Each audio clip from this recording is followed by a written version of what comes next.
What's going on, Broncos country? Coming up on today's show, we've got some important training camp news to share with everyone. We have some dates to look at and more to discover and touch on. Plus, we are going to look at ESPN's off-season standout surprise for the Broncos. See who the folks over in Bristol selected. Make sure to like today's video if you're looking for a free Broncos YouTube channel. Liking the video goes a long way to support the almighty YouTube algorithm. Now, some training camp news to share with everyone. The Broncos announced 12 training camp practices that will be open to the public. We're going to look at all 12 of those days in just a moment. Now, what's a little bit different than previous years is this. Admission is free. That's not new. But you have to reserve a ticket ahead of time. You can go on Ticketmaster. That opens up tomorrow morning at 9 a.m., I believe. So you have to reserve a ticket because they are maxing capacity at 3,000 fans. Now, the team says that's not their decision. They are putting that on the county. But that is very different than last year, which had a record-setting 7,121 fans in one day. So, unfortunately, Broncos country will not be as present during training camp through no fault of anyone but the counties, which I'm kind of struggling to believe a little bit. Don't you think, just bear with me here as I put my tinfoil hat on, it's a little bit convenient for Sean Payton to put the blame on the county and say they're the ones that are setting that mandate, the capacity limit of 3,000 fans. That's not on us. This comes after an offseason where Sean Payton went bare minimal and media accessibility. He had to move back during minicamp. Like, if this is truly Sean Payton as a head coach, he's calling the shots and he is trying to just dress things down a little bit and not have it be a circus or a zoo, I'm a little bit upset because, yeah, I get it. You don't want 10,000 people necessarily, and it's kind of taking away from practice and it becomes a life of its own and a bit of a party or whatever. But at the same time, these are some of the best fans in the world. They want to see this team, and they deserve to see this team improve because it's been a long time since they were even close to the top of the mountain, since they were even at base camp. Now, here are the open practices. Friday, the 28th of July through the 31st, then Tuesday, August 1st, Wednesday, the 2nd, Friday, August 4th, moving along Saturday, August 5th, and then fast forward a little bit, the last practice open to the public is Thursday, August 17th. Remember, if you would like to go, you have to reserve a ticket online. Max of 4 tickets per person. It's completely free to do so, but my guess is some of those weekend practices, not the Wednesday or Thursdays, but the Saturdays, the Fridays, they are going to fill up quickly with a 3,000 person capacity. So get on that tomorrow morning if you see yourself going to a practice this year. Now let me know, have you ever been to a Broncos practice? Type Y for yes or N for no. If you have never gone and you have the ability to do so, I really recommend you do for a couple of reasons. One, you get to see a different side of the team than on Sundays during the game. On Sundays during the game, I mean, that is war, right? This team went the entire week preparing and practicing for this opponent. They are dialed in. They are not interested in interacting with the fans all that much until the game is over and hopefully they've won. Practice, you kind of get to see the personal side of a lot of these players. They're not quite as dialed in as they are on Sundays in October. So it's a good, different view of the team and the players. And you might discover you have a different player than you thought because you saw a personal side of them. So if you have the ability to do so, I highly recommend it. So let me know if you've ever been before, yes or no. Now, next up on the show, I want to look at ESPN's off-season surprise standout. So no mainstream player. You can't go with Cortland Sutton or Jerry Jeudy. That's too easy. So we're going to see who Jeff Legwold has pegged as his surprise standout for the Broncos because it caught me by surprise, that's for sure. It was the UDFA running back Jaleel McLaughlin, So that's who Jeff Legwold selected for the Broncos. UDFA coming out of Youngstown State. Now, he was awesome. Now, this is not a D1 player, FCS Youngstown State, but he was very prolific there. He amassed over 8,000 yards in 5 seasons. He set some NCAA records while playing at Youngstown State in Ohio. So he knows a thing or two about picking up some yards. But when you play at an FCS level, it can be a bit tough to see the connection to the next level, which would be FBS, but in this case, taking another step forward to the NFL level. Now, here's what Jeff had to say about McLaughlin. He's undersized, 5'7", 187 pounds, but his potential as a runner is clear, especially if he shows that same one-cut, foot-in-the-ground decisiveness when the pads go on.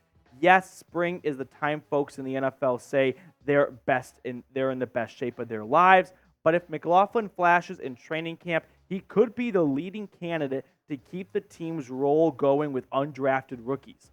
The Broncos have had an undrafted rookie make the cut down to 53 players in 18 of the previous 19 years. Like I said, he was a movie in college, to put it lightly. 8,166 yards over 5 seasons, 79 touchdowns, and a career average of 6.5 yards a pop.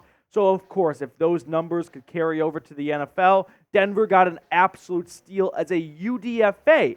But we know that's not always the case. Now, the good news for McLaughlin is the depth chart for Denver at running back is, as we all know, very skinny, right? Javonte Williams is a question mark in terms of when he will return. You have Samaje Perine as a lock.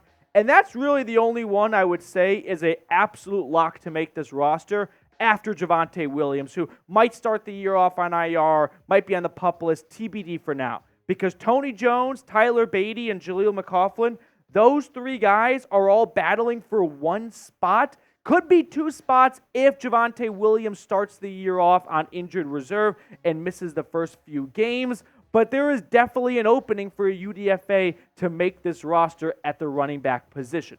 We heard a lot of good things about McLaughlin during rookie minicamp, OTAs, and minicamp, and now I am officially putting him on my radar as this team's UDFA sleeper to make the 53-man roster because, as Jeff pointed out, this team has a rich history of UDFAs getting coached up and making the 53-man roster, and some having some very impactful rookie seasons, like Phillip Lindsay. Now, before we get on to the rest of the show, the 4th of July is right around the corner, and don't be a procrastinator like me and put off getting some new 4th of July swag. You can get a Broncos USA themed t-shirt on sale. So you're not only saving some money, but you're also getting a new wardrobe for the 4th of July, whether you're going to the lake, whether you're going to the beach, whether you're going up in the mountains, wherever you celebrate the 4th, do it in style with this awesome Broncos USA themed t-shirt. Chatsports.com/Broncos USA. Links in the comments and the description of today's show. Now, talking about the running back room as a whole, it is relatively untested. I mean, that's a bit of an exaggeration. Samaje Perine has been around the block for a while, but the point is there's not a whole lot of experience here, right? Javonte Williams is more or less entering his 2nd season. I guess technically his 3rd, but he played so little in year 2, it kind of feels like this is year 2, at least with the pads on. Samaje Perine, who has been a career backup, and now he'll have his first opportunity to lead this team, at least until Javonte Williams returns. And then there's Tony Jones, who overlapped with Sean Payton in New Orleans, and well, we know if you played with Sean Payton in New Orleans, you at least got a phone call to come up to Mile High. So there is not a whole lot of veteran presence or proven rushing ability in this running back room outside of Williams' 1 season as a split starter with Melvin Gordon, and then Perine's long-term backup, but for now, he's the first time as a starter on a team. So if I had to predict which running backs end up making this roster, I'm going to go with Javonte Williams, Samaje Perine, and I'm going to have Tony Jones eke out that 3rd and final spot. If McLaughlin takes it from Tony Jones, I won't be too surprised based on all the reports we have heard. But I think there's a chance they roll with 4 running backs, and that 4th running back is not on the roster right now. If they catch wind that Javonte Williams is going to miss some time early on in the 2023 season, well, they might look to add an insurance back during training camp, and they might roll with 4 running backs to start the season, which most teams only do 3. But if Williams is going to miss the first week or 2, they would like to have 3 running backs available. So what do you guys think? Will a UDFA end up making the 53-man roster? Will the streak more or less continue? Give me a simple M for make or C for cut. Now, if it's not Jaleel McLaughlin, can I interest you in PJ Mustipher? So, another UDFA, this one coming out of Penn State. His brother Sam Mustipher was a center for Notre Dame, played for the Chicago Bears for a couple of seasons. So, he knows some things or some tips and tricks of the trade, if you will, about playing at the National Football League level. But PJ Mustipher, the defensive tackle, I think has an opportunity to maybe make some noise. He looked good coming out of Penn State as far as UDFAs go. And I just think about this interior defensive line room that you have Zach Allen, you have DJ Jones, and then what? Like, Mike Purcell's good, but I won't be shocked if they cut Mike Purcell to save some money. So if Mustipher looks like he's at Purcell's level for 4 times less, they might go that route. So that's one name to keep an eye on here. You guys know the drill. We've been doing this the last couple of episodes to wrap up the show. My summer hot take. So based on the temperature in Denver, which today it is 92 degrees, we go to our hot takes chart and we see just how hot of a take I'm going to give for this team in 2023. And we've got a first take hot. We've got a Skip and Shannon level hot take. And I'm going with this. The Broncos start the season off 3-0. They open up with a pair of home games. They'll take down the Raiders. I am very confident in that. They will take down the Commanders. They are going to be one of the worst football teams this year. And then I think they go on the road and surprise the Dolphins a little bit and knock off Miami on the road to start off 3-0. So pencil me in for a 3-0 start. The last time this team got off to a 3-0 start didn't really end the same way it started. Hopefully it's different in 2023, but that is my first hot take for 2023. Thank you so much for tuning in. If you have not subscribed, consider going ahead and doing so. We keep you guys in the loop all off season long with free daily Broncos content.